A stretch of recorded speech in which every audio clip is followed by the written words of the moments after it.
It can be frustrating trying to sell things on Etsy. There's just so many things. There's millions and millions of listings, different items, different keywords, different niches. It's like, where do you even begin? And how do you know if anything's going to sell and what the competition is? Well, in this video, I'm going to help you with your brainstorming.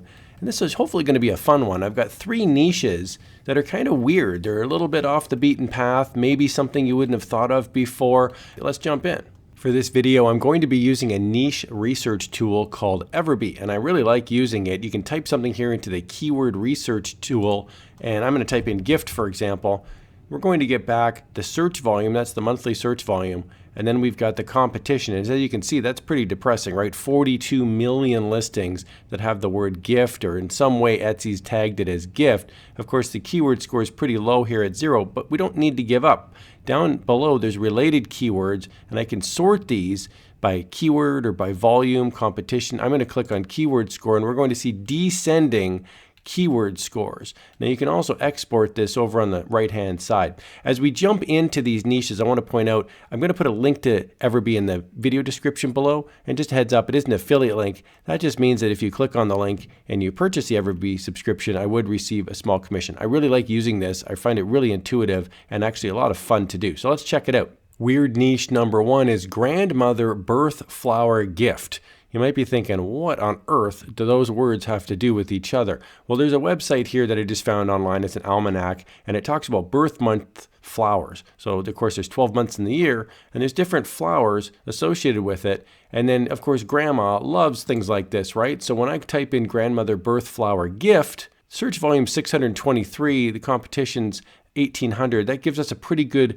keyword score. The closer you can get to high volume and low competition, of course, the better the keyword score is. Let's check this out on Etsy and see what's up for grandmother birth flower gift. Okay, so on Etsy, I look at a few different things to see how things are selling in this niche. So the first thing I'm going to do is I'm going to check out, usually at the top, there's Etsy picks or there's best sellers. I don't typically look at ads because those are paid, so they're not really organic. And then I try to look for things that are either digital downloads or something that I could do in a print-on-demand world. Okay, so here's a great example. We've got personalized birthday flower, grandma's garden, and we can see there's some pretty nice birth flowers there. This is a digital download, and it's $30.28. Now, I think this is a little on the high side for a digital download personally, so this could be an opportunity for you to go in and maybe undercut on the price. I'm not suggesting you sell the exact same item, but if you can sell something similar for less money, hey, why not? You got the number of names in the artwork, so let's say I did 7 names. That's going to get me to $30. 6 names would get me to $27.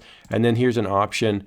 I understand that there's no physical item shipped. So this is a digital download for $27.25, 7 views in the last 24 hours. Now the other thing that I look at is down below, there's reviews for the item. So there's 225 reviews for the item, and then there's 2,000 reviews for the shop. So if somebody's reviewing the item, it means they have purchased it. So you can go here and you can see what the feedback is on it. Sometimes people will say, yeah, the item was good, but, and then they'll complain a little bit. Well, maybe that's an opportunity for you to make a better item. Here's another one, Mom's Garden. There's a couple names underneath it. So you kind of get the idea here, right? There's a flower, mom, and then the kids that mom's cranked out. And here we've got a good looking image.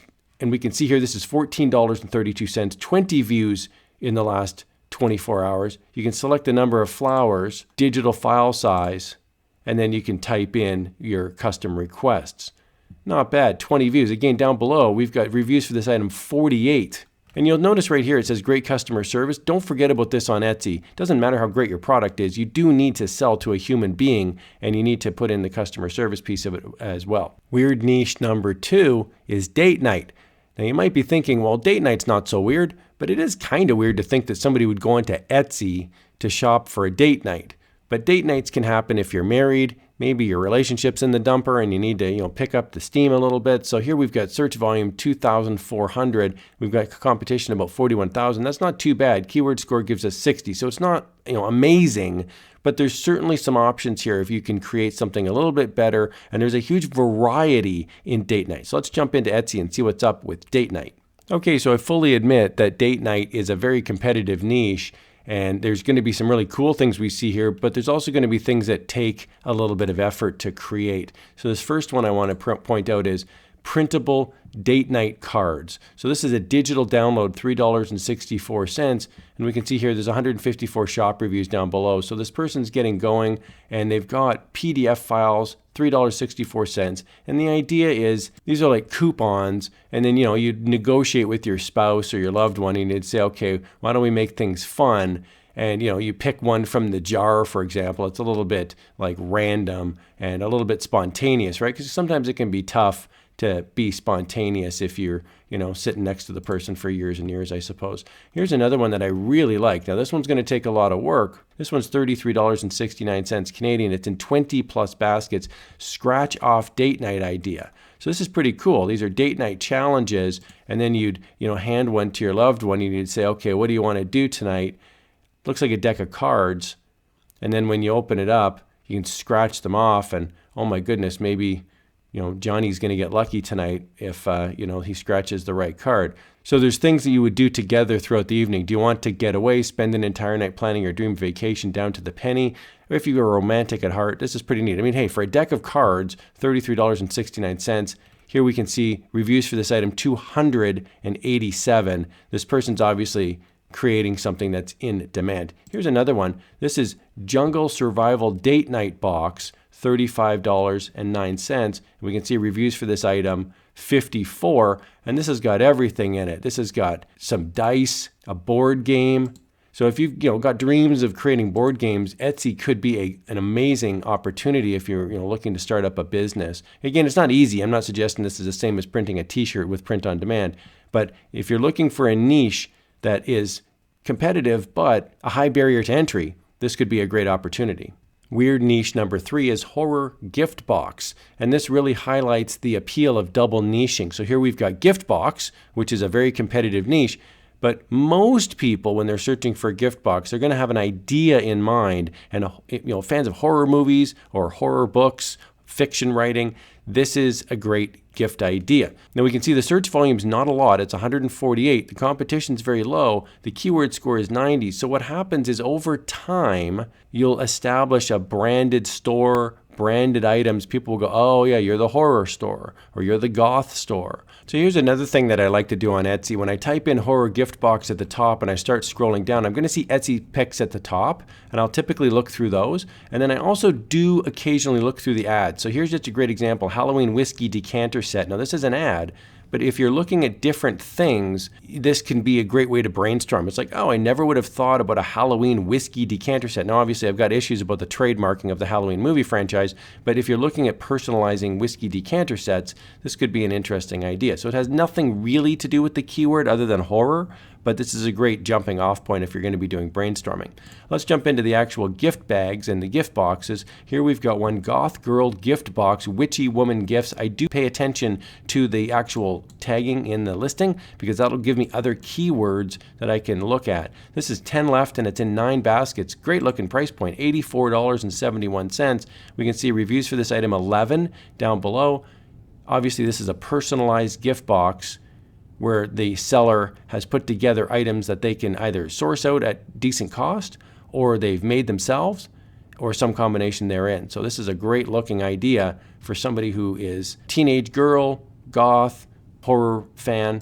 This is another one I really like. This is a pet ghost in a bottle, and pretty much it's a little tiny jar and it's got a little tiny ghost in it, and they're selling it for $16.74. And you can personalize the lid on it. Not too bad. I never would have thought to order something like this for a friend, but when you're looking through gift ideas on Etsy, the whole point is to be really unique. Here we can see there's 14 reviews for this item, and reviews for this shop, 31,000. So this is the last tip here. If you're looking at a shop like this and you've got huge reviews for the shop, I will go right down to the bottom of the page and I'll look at the owner of the shop. So I'll click on this link right here, and I'll see what they're doing right. So this is a star seller. They've got over 157,000 sales. I'll see what they're selling, and then I'll just look up their items. Now, I'm not suggesting I'm going to rip them off. I'm not suggesting I'm going to just copy them, but I'm going to look at what they're selling, and it gives me a great idea about the branding of the store, the niches that they're in. You really want to pick really high-end stores to use as mentors long-term. If you're going to set up a shop on Etsy and you have dreams of selling over 100,000 items, the best way to do it is to pick a really good shop, follow them, and then pay attention to what they're doing, because this person's obviously doing something right. I really hope you found this walkthrough helpful. I really like using everbee. I find it intuitive, it's easy, it's fun. There's a whole bunch of tools here on the left-hand side that you can check out. I'll put a link in the video description below. Here's another video on how you can supercharge your selling, crafting, print-on-demand journey and have some fun doing it.